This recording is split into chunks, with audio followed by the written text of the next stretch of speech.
So another aspect of choosing the right spectrophotometer is also in choosing the right cuvette to place in that spectrophotometer. And there are more options than you think. When choosing a proper cuvette, you're going to need to think about what kind of characteristics you need. The traditional UV vis is going to use a cuvette with smooth, flat surfaces. This is going to help avoid any kind of reflection coming off of the surface or refraction as the light passes through your cuvette. You want to also have very consistent path length. So the path length is, again, the distance that the light is going to travel through the cuvette. And we often choose a square shape to the sides so that the light path goes through a very consistent direction or very consistent length as it passes through your sample holder. You also want a sample holder that's going to provide no spectral interference. In addition to reflection, it can also absorb or fluoresce when exposed to light of varying wavelengths. And we don't want either of those to occur, or they're going to really limit what wavelength ranges we can use the sample holder for. So what material should I choose?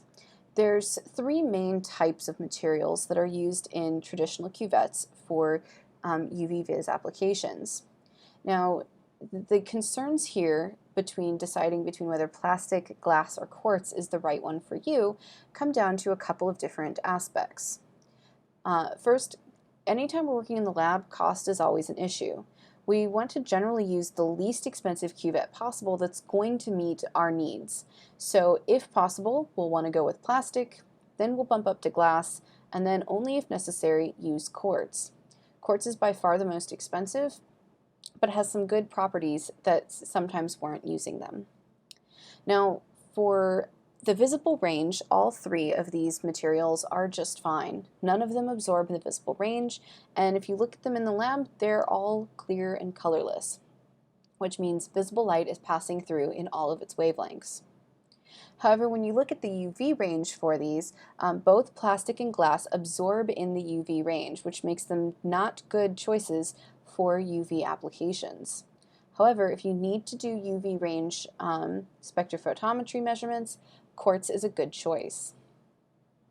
Additionally, quartz is the least chemically reactive. Plastic and glass both have some reactivity depending on what type of solution you put in them, with plastic being more reactive than glass. So when you're considering which type of material to choose, consider what kind of chemical reactivity and absorption range you need, and then choose the least expensive cuvette that you can get away with that meets both of your needs. Some additional considerations when using cuvettes are just in how you use them and placing them in and out of the instrument. First, the orientation. We want the same side of the cuvette facing the light source every time. This means that the path length is going to be the most consistent between measurements, even if you're placing or pulling the cuvette in and out between each measurement. Additionally, you want to avoid touching the sides of the cuvette where the light path will pass through. Only touch the top area or the sides where the light path will not be passing through the cuvette. This avoids any fingerprints that would leave oils that could ultimately reflect or refract the light in a way that is not consistent from run to run.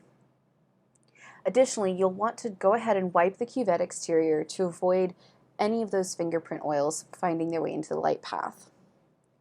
You can also check for bubbles. Now, when we're putting solutions in and out, it's not uncommon for there to be a small number of bubbles located in the cuvette. Simply tap the sides with your finger in order to free those bubbles up, or you can use the tip of a pipette to break up the surface tension of the bubbles and remove them from the sample, because a bubble is going to change the light path somewhat, as well as limit the path length of the light that passes through your sample. The final consideration is using paired cuvettes. When you're working with a double beam spectrophotometer, you have spots for a reference cell and your sample cell. And you need these cuvettes that you use for those two measurements to be as similar as possible.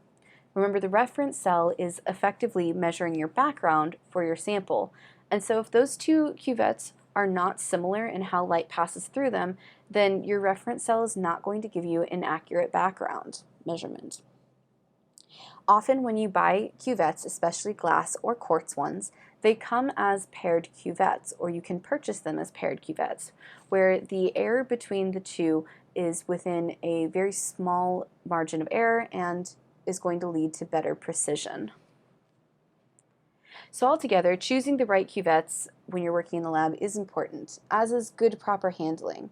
I hope you find this video helpful and use all these references when you get into the lab and start working with a UV-Vis spectrophotometer. Thanks for watching.